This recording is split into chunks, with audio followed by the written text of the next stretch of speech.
Hey, what's going on, everybody? Welcome to day 20 of the 31 Days of Horror. DBougie86 here again.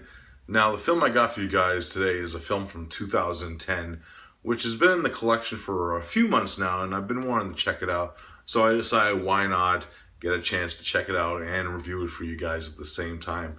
And it goes by the title of Blood Pigs. Yes. Now, this film is directed by Brian Pollan. If you don't know who he is, his most notable films are Bone Sickness, Cryptic Plasm, Fetus, which I actually reviewed on my other channel, Body Bags.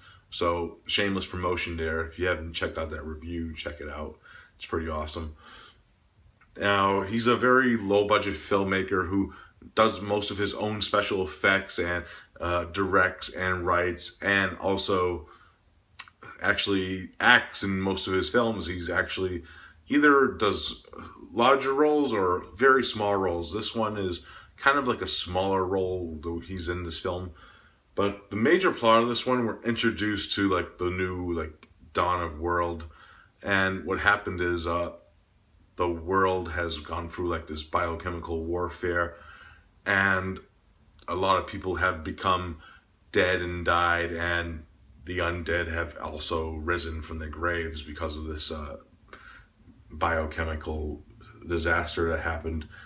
And unbeknownst is the survivors of this event actually live off the land and try to survive, but also there's no like food sources either.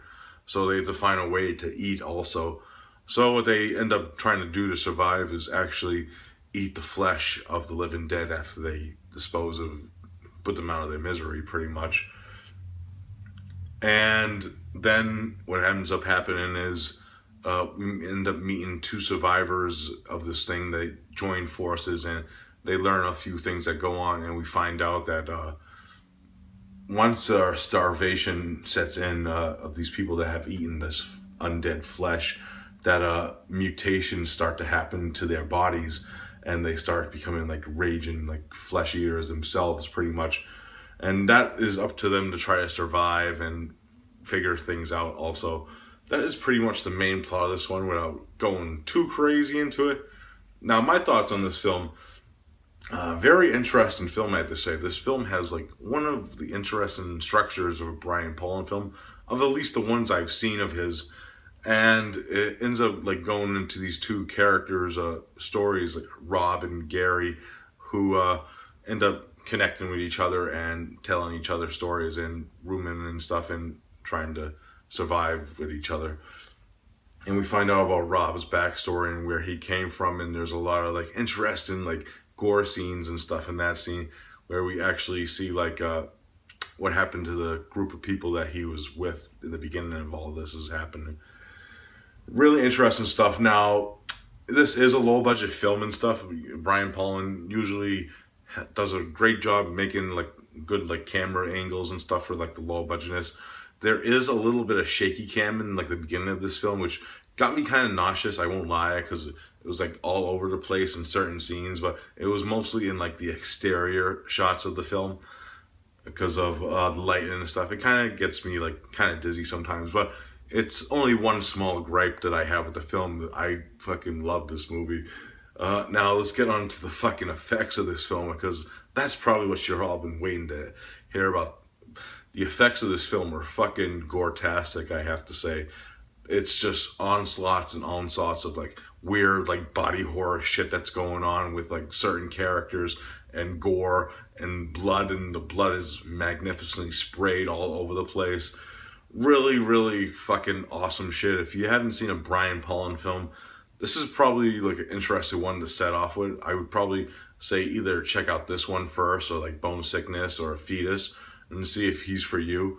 But his stuff is fucking gore-tastic. It's just onslaughts and onslaughts of gore and kills, and the other makeup effects are really good, like the undead like zombies that are in this film look fucking phenomenal. It's fucking really good like textures to their skin, and like they're rotten and stuff. And I like the way that the zombies move, because they crawl. There's one scene where a zombie just crawls up and fucking attacks someone, and it's fucking awesome.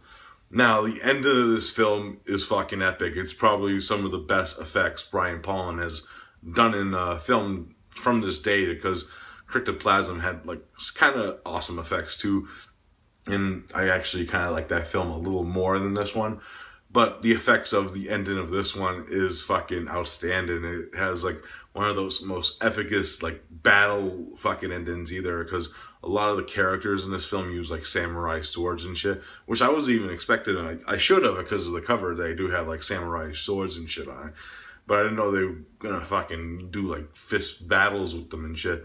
So it's fucking awesome. If you haven't seen Blood Pigs yet, I highly recommend this film.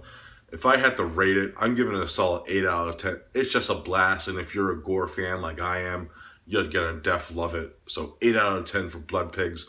Def check it out, peeps. Alright guys, that's it for day 20. I'll be back tomorrow with another review. So as usual guys, I'll see you then. So peace out.